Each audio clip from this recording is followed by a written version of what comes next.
Clear changes दिखने लगेंगे। चाहे तुम स्किनी हो या थोड़ा फैट, तुम अपने बॉडी को एक एस्थेटिक शेप में ला सकते हो, वो भी विदाउट एनी इक्विपमेंट। और वीडियो के एंड तक तुम्हें एक प्रॉपर वर्कआउट प्लान मिल जाएगी जो तुम इजीली घर पर फॉलो कर सकते हो। साथ ही सबसे इंपॉर्टेंट एक सिंपल डाइट प्लान जो तुम्हारे रिजल्ट्स को फास्ट इंप्रूव करेगा। So now let's start the transformation. देखो, सबसे पहले तुम्हें समझना होगा कि एस्थेटिक बॉडी किसे कहते हैं। रोनाल्डो जैसी स्लिम बॉडी को, शकीब गोखाले जैसी मस्कुलर बॉडी को, या डेविड लेयर जैसी परफेक्ट बैलेंस बॉडी को। तो इस कंफ्यूजन को क्लियर करते हैं। तो बताओ, ये जो दो बंदे स्क्रीन पे दिख रहे हैं, इनमें से कौन ज्यादा मसलिंग और एक मैन लग रहा है और कौन एक सॉफ्ट बॉय लग रहा है? सोच लिया। और अब ये दो और फोटो देखो। देखा, तुमने शायद इन बंदों को बॉय की कैटेगरी में और इनको मैन की कैटेगरी में रखा होगा, लेकिन ऐसा क्यों? Is it because of beard? तो फिर ये दो फोटो देखो, इनमें से दोनों के पास कहीं बियर्ड नहीं है, लेकिन फिर भी तुमने एक को बॉय और एक को मैन की कैटेगरी में रखा। मतलब बियर्ड के अलावा भी कुछ ऐसी चीजें होती हैं जो किसी भी आदमी को मस्कुलिन और एस्थेटिक बनाती हैं। मतलब एक बैलेंस्ड बॉडी जिसमें तुम्हारी फॉर्म डिफाइन हो, बॉडी एक वी शेप में दिखे, एब्स विजिबल हो, और जब तुम कोई भी ड्रेस पहनो तो तुम एक शार्प एंड स्ट्रॉन्ग मैन दिखो, जिसके लिए तुम्हें एक फुल बॉडी एक्सरसाइज प्लान चाहिए। और वही नेक्स्ट पार्ट में जानने वाले हो। पहले 3 स्टेप में तुम एक फुल बॉडी एक्सरसाइज प्लान को अनलॉक करोगे, और अगले 2 स्टेप में सबसे इंपॉर्टेंट चीज जिसके बिना तुम्हारा वर्कआउट करना वेस्ट ऑफ टाइम होगा, यानी माइंडसेट और डिस्ट्रैक्शन कंट्रोल, तो उसे मिस मत करना। लेकिन उससे पहले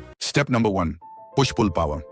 देखो, भरे arms, wide chest, strong shoulders और परफेक्ट ट्राइसेप्स, ये सब एक एस्थेटिक फिजिक बनाने में बहुत बड़ा रोल प्ले करते हैं। लेकिन इसके लिए तुम्हें क्लियरली पता होना चाहिए कि कौन सी एक्सरसाइज बॉडी के किस पार्ट को बिल्ड करती है। सबसे पहले आता है पुशअप्स। एक बेसिक लेकिन सुपर इफेक्टिव एक्सरसाइज है। पुशअप्स से तुम्हारी चेस्ट शेप बनेगी, आर्म्स स्ट्रॉन्ग होंगे और कोर भी टाइट होगा। अगर तुम बिगिनर हो तो नी पुशअप्स से स्टार्ट करो। थोड़ा कॉन्फिडेंस आने के बाद नॉर्मल पुशअप्स पे शिफ्ट करना। स्टार्ट विद 5, फिर 10, फिर जितना हो सके उतने रेप्स, लेकिन फॉर्म परफेक्ट होनी चाहिए। फिर आता है इंक्लाइन पुशअप्स। इसको तुम किसी टेबल, बेड या वॉल के सहारे कर सकते हो। इससे अपर चेस्ट और शोल्डर्स और अच्छे से एक्टिवेट होते हैं। Slow and controlled movement. And last, diamond pushups. हाथ को ग्राउंड पर डायमंड शेप में रखो। ये एक्सरसाइज इनर चेस्ट और ट्राइसेप्स को टारगेट करती है। थोड़ा टफ होता है बट रिजल्ट स्ट्रॉन्ग देता है। 3 सेट्स ट्राई करो स्लो कंट्रोल के साथ। अब बात करते हैं थोड़ी पुल मूवमेंट की। घर पर बिना पुल अप बार के थोड़ा टफ होता है, लेकिन डोंट वरी, एक सिंपल सोल्यूशन है, डोरवे रोज। एक स्ट्रॉन्ग टॉवल को डोर के दोनों हैंडल्स में फंसा के तुम इजी रोज कर सकते हो। इससे तुम्हारे बैक और बाइसेप्स टारगेट होंगे। और अगर टॉवल या हैंडल सेटअप नहीं है तो रिवर्स टेबल डिप्स ट्राई करो। इससे ट्राइसेप्स और अपर बैक दोनों एक्टिव होते हैं। ओवरऑल पुश एंड पुल दोनों टाइप की एक्सरसाइजेस को बैलेंस करना इंपॉर्टेंट है, ताकि बॉडी प्रोपोर्शन मेंटेन रहे और तुम्हारा upper body look well defined लगे। स्टेप नंबर 2,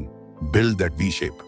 यहाँ पर आता है बॉडी का सबसे आई कैचिंग पार्ट जो तुम्हारे फिजिक को एस्थेटिक बनाता है, वी शेप। ये शेप सिर्फ एब्स बनाने से नहीं आती। इसके लिए तुम्हें कोर और अपर बॉडी प्रोपोर्शंस पे काम करना पड़ता है। एंड डोंट वरी, ये सब घर पर पॉसिबल है बिना किसी इक्विपमेंट के। बात करते हैं कुछ इफेक्टिव कोर एक्सरसाइजेस से। First, leg raises. Flat surface पर लेट जाओ, दोनों लेग्स सीधे ऊपर ले जाओ और कंट्रोल के साथ नीचे लाओ। ये लोअर एब्स को डायरेक्टली टारगेट करता है। 3 सेट्स करो, हर सेट में 10 से 15 रेप्स। Second, Planck. ये एक स्टैटिक एक्सरसाइज है लेकिन कोर के लिए बहुत पावरफुल है। एल्बोज पर बॉडी को होल्ड करो, बैक स्ट्रेट रखो और शुरुआत में 30 सेकंड से स्टार्ट करो। धीरे धीरे टाइम इंक्रीज करते जाओ। Third, Russian twist. ग्राउंड पर बैठ जाओ, लेग्स थोड़ी सी ऊपर और बॉडी को लेफ्ट राइट ट्विस्ट करो। ये ऑब्लिक्स को हिट करता है जो तुम्हारी वी लाइन डिफाइन करता है। चौथा, माउंटेन क्लाइंबर्स। पुशअप पोजीशन में आओ और लेग्स को फास्ट पेस में अंदर बाहर ले जाओ। ये एबीएस के साथ साथ फैट बर्न भी करता है। एब्स तभी दिखेंगे जब फैट प्रतिशत लो होगा। इसलिए कोर ट्रेनिंग के साथ थोड़ी क्लीन डाइट और लाइट कार्डियो भी जरूरी है। तो अगर तुम डेली 15 से 20 मिनट भी इन एक्सरसाइजेस को कंसिस्टेंटली फॉलो करते हो तो तुम्हारा कोर स्ट्रॉन्ग बनेगा और ग्रेजुअली तुम्हारी बॉडी में एक शार्प वी शेप दिखने लगेगी।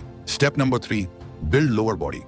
अब बात करते हैं लोअर बॉडी की, जो अक्सर लोग स्किप कर देते हैं। लेकिन स्ट्रॉन्ग लेग्स के बिना तुम्हारा बॉडी कंप्लीट ही नहीं होती। लोअर बॉडी तुम्हें पावर, स्टेबिलिटी, बैलेंस सब बनाता है। इसलिए तुम्हें चाहिए कुछ effective lower body workouts. Body weight squats. Feet को शोल्डर विड्थ पर रखो, पीछे की तरफ हिप्स ले जाओ जैसे चेयर पर बैठ रहे हो और फिर वापस ऊपर आओ। ये एक्सरसाइज तुम्हारे क्वाड्स, ग्लूट्स और काव्स पे काम करती है। 3 सेट्स 15 रेप्स। दूसरा, लंजेस। एक पैर आगे ले जाओ, नीचे झुकते हुए बॉडी को डिप करो, फिर वापस आओ, फिर दूसरे पैर से रिपीट करो। इससे लेग्स के साथ साथ बैलेंस एंड कोर स्टेबिलिटी भी इंप्रूव होती है। Third, wall sit. बैक को वॉल के साथ लगाकर सिटिंग पोजीशन में आओ और इस पोजीशन को होल्ड करो 30 से 60 सेकंड तक। ये सिंपल लगता है पर तुम्हारे थाइज बर्न करेंगे। And last, calf raises. सीधे खड़े हो जाओ, पैरों की उंगलियों पर ऊपर उठना है और फिर नीचे आना है। ये तुम्हारे काव्स को शेप और स्ट्रेंथ देता है। 3 सेट 20 रेप्स। ये सारी एक्सरसाइज तुम्हारा पोस्चर, एंड्योरेंस और फैट लॉस के लिए हेल्पफुल होगा। तुम एक कंप्लीट एस्थेटिक बॉडी अचीव कर लोगे। Step number 4, recovery diet.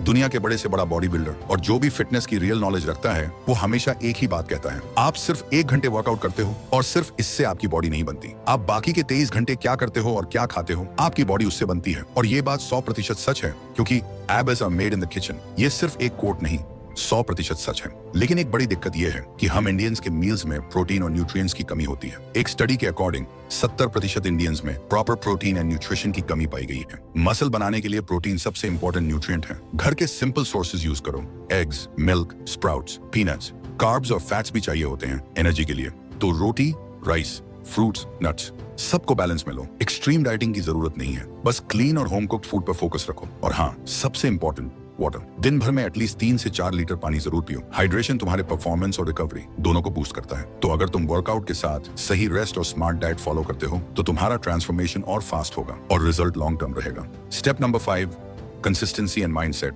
आपको अच्छी बॉडी बिल्ड करने के लिए सही वर्कआउट भी पता है और आप अच्छी डाइट भी फॉलो कर रहे हो, लेकिन फिर भी रिजल्ट नहीं मिलेगा। क्यों? आंसर सिंपल है, कंसिस्टेंसी और माइंडसेट। बॉडी सिर्फ डंबल उठाने से नहीं बनती, वो बनती है डिसिप्लिन से, जो आप डेली अपने एक्शंस में दिखाते हो। माइंडसेट का सबसे बड़ा किलर होता है overthinking, distractions and energy drainers. एक बात ध्यान से सुनो, टेस्टोस्टेरोन एक नेचुरल हार्मोन है जो मसल बिल्डिंग, मोटिवेशन और फोकस के लिए सुपर इंपॉर्टेंट होता है। लेकिन जब आप बार बार मैस्टरबेशन या कॉर्न में फंसे रहते हो तो आपका टेस्टोस्टेरोन लेवल लो होने लगता है। आप फील करते हो low energy, laziness and lack of drive. Study के अकॉर्डिंग फ्रीक्वेंट मैस्टरबेशन डोपामिन को आर्टिफिशियली स्पाइक करता है और रियल लाइफ मोटिवेशन को मार देता है। सो अगर आप सीरियस हो अपने ट्रांसफॉर्मेशन को लेके तो ये सब चीजें कंट्रोल करना पड़ेगा। अपने आप को स्ट्रांग बनाना पड़ेगा माइंडसेट लेवल पे भी। डिसिप्लिन बिल्ड करो, एक प्रॉपर रूटीन बनाओ और उसे 21 दिन तक बिना तोड़े फॉलो करो। माइंड भी तभी स्ट्रांग होता है जब आप अपने वर्ड्स के लॉयल बनते हो। तो भाई, अगर तुम्हें ड्रीम फिजिक चाहिए तो वर्कआउट और डाइट के साथ अपने दिमाग